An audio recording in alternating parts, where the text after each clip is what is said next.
Here's some words of advice and wisdom. We have a very talented actress, musician, and rumored blueberry lemonade aficionado. Here is the wonderful Andy Allo. How are you? Hi, that's the best intro. I'm doing Yeah. good. I was doing my research, and the way my mind was working, it was like played in a band with Prince, stars and upload, then blueberry lemonade. That's how I was taking it. Yep. That's the way to cap all of it off. Yeah, and just starting off, I always ask this to people: what's your number one rule for success? A certain formula you have in your back pocket that you bring whenever you do something. And when you use that certain formula, it always just goes right. I think it's a balance of having plans and then being able to let those plans go. So I'm all for having a vision and being committed to that vision of and the goal and wanting to see that through. But sometimes life has other plans. So as much as I can see the destination, sometimes the path isn't so clear as what I thought. So I would say the biggest thing that as much as I'm committed to like a goal that I have the flexibility to allow the path to that destination to change. And so like it's that balance of having the plan, having that foresight, but also being able to go with the flow.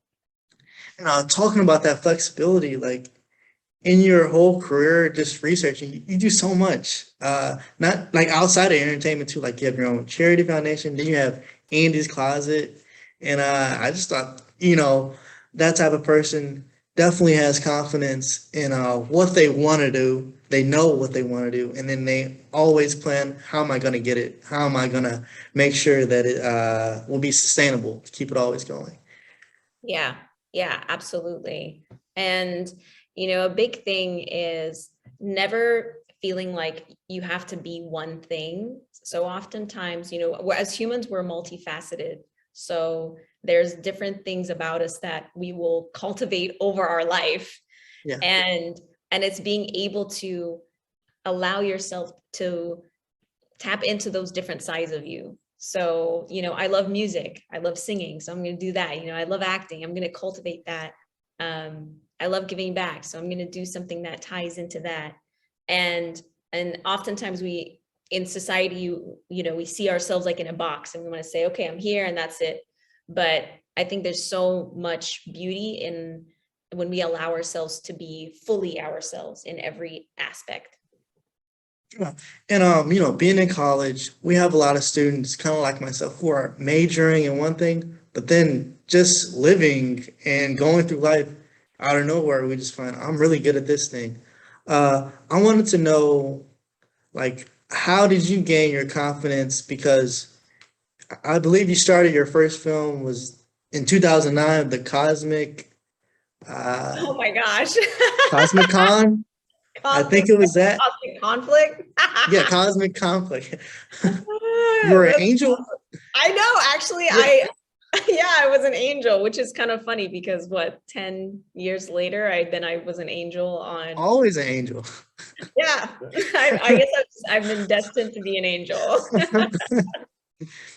And then also with that, you were at the Baron Brown studio. You studied there, and I got to hear you speak a little bit about natural talent. I loved hearing about that. Anything you can share to students going into that? Because it's a lot of people who start acting from a young age, but then you have people who just out of nowhere around 20, 30, they start acting and they're really good at it.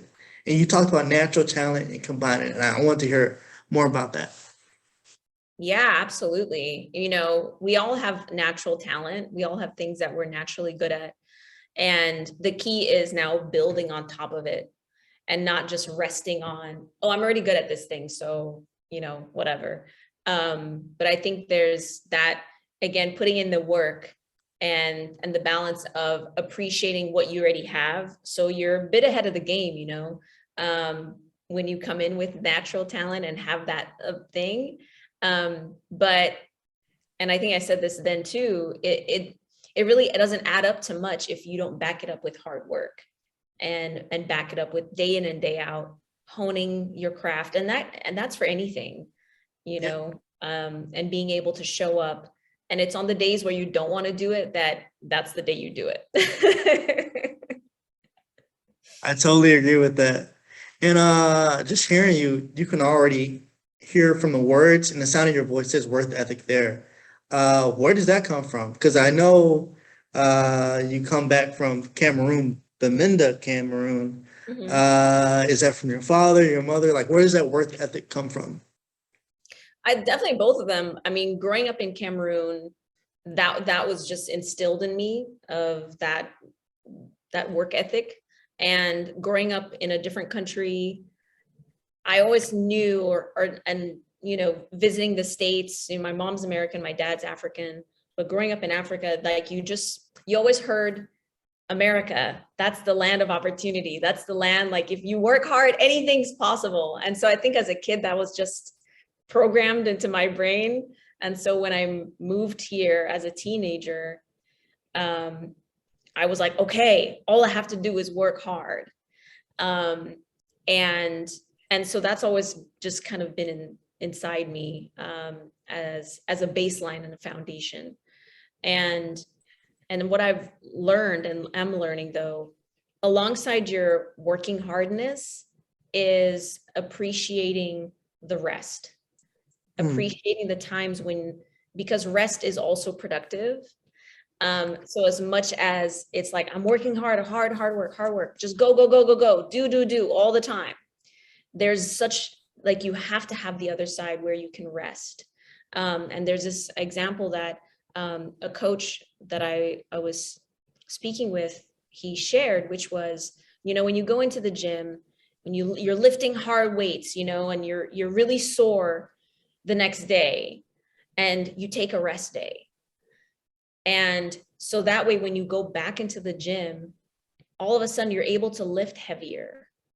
And it's because you took the rest day. So your muscles could recalibrate, so they could get stronger. It wasn't because you were weak. It didn't, you know, you taking that rest day didn't mean you were lazy. It gave your body time to adjust and get stronger. So when you showed up again to the gym the next day or however many days later, whoa, you could lift actually heavier than what you were doing. And so looking at rest in that way really shifted the way I saw it, of like, I'm going to work hard, but I'm also going to rest hard. And, you I know, know about one of those things, resting hard. that's great. Because you're working, you know, like your subconscious is still working through things, and you're preparing your body so that way when you step up to the plate again, then you can really show up. Exactly. And what are some things you do? Because I know being in entertainment, you're always busy. It's always something to do. What's something you do to kind of, I guess, restart yourself, refresh yourself? I love being in nature. So So anytime I floral can. time, flowers. Yes.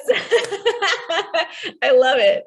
Yeah. Anytime I can just go outside, take a walk, breathe some fresh air, you know, especially if you're now, when we're indoors, we're on Zooms, we're doing all these things, we're indoors a lot. And Yeah. so anytime I can step outside and just get some fresh air, that really helps to just reset. Meditating, yoga, just anything to like get my body and to release that tension and stress. And I love like putting on music and just dancing and being silly. That's always fun. Yes. Well, I really appreciate that. Now here's the second part, where we have more of a pop culture type of thing. And right Okay. here I have for you some fan mail. And usually it takes me forever to answer it. So with you here, hopefully you can help me finish it up. Awesome. All right, cool. Okay. Okay. So here's the first one. Uh, Dear Miss Allo, I'm currently participating in Ramadan, which is like fasting and stuff. And she can't have Chick-fil-A because it's only during the day. What's Hmm. something you can't go a day without? Oh, wow. Something I can't go a day without. Hmm. Pharaoh? Ooh, I would say avocados. Okay. And that's such a thing. I feel like every year there's a different vegetable people like always want to talk about. Like it was kale, now it's avocado. Like I don't know. I don't really like vegetables. I hate vegetables. Right. Who do they think they are growing and stuff? Here's the next one. This is from Josh Rosen. He's a sophomore in computer science. Dear Miss Allo, I just failed my final exam and I just found out I'll have to retake the class. I'm very sad. I'm very sad. The only thing that could cheer me up is if you did a funny voice or celebrity impression. Oh, wow. Well, I'm trying to think, what's a funny impression? I don't know. So many funny people, Um, or just a funny voice you have. Like I sometimes do Rodney Dangerfield, no respect at all, no respect. Like, I always do that to my sister, and she doesn't know what it is because she's like 5, but it's fun. Just around the house, a funny voice you do. okay, a funny voice that I do. Um,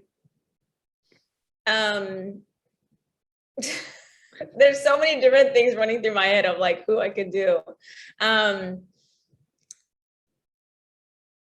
Well, that's not very nice, is it?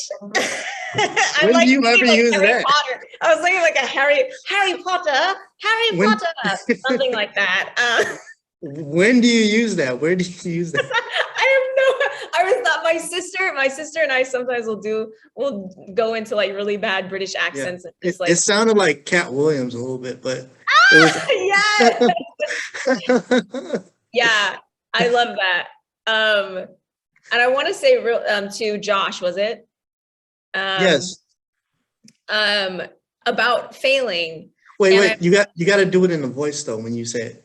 well, the thing about failing is it's just an opportunity for us to learn something. And anytime I fail something, I always look at it as what can I learn from this and see it as a way for me to be better. And so it wasn't wrong. It's not a terrible thing because now it's giving me a chance to do something better. Yes. That's awesome. That was fun.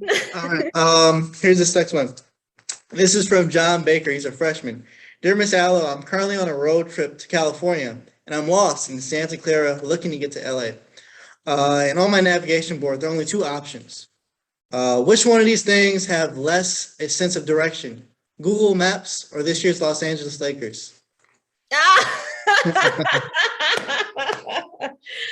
Oh man. I'm gonna say Google Maps because I don't want to make any Lakers fans mad. I don't know enough about basketball for me to back up me saying that one. So You gotta go with it. You just go with the Lakers joke. That was awesome. All right. Last one. Okay. I always mix up the cards. Oh, this is my sidekick. I know you have your dog Pharaoh. It's like a poodle.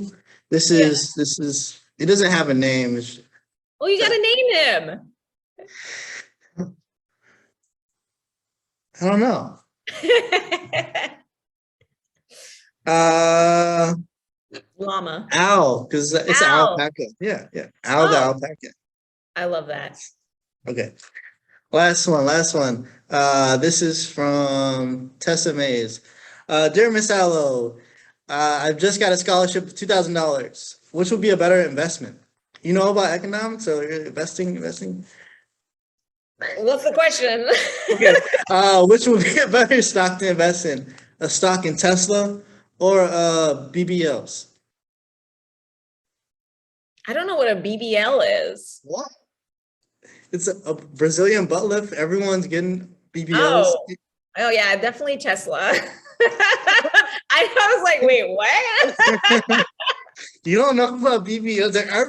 You're not on the internet? I did not. I was not up on that. Everyone's getting them, even the men. It's a thing now, I tell you. No! Definitely Tesla, way better investment. Well, thank you for answering fan mail, and I really appreciate your words of advice. So meaningful to me, and just some wonderful words from Andy Allo. Thank you. Thanks, Ronnie. This was awesome. Appreciate it.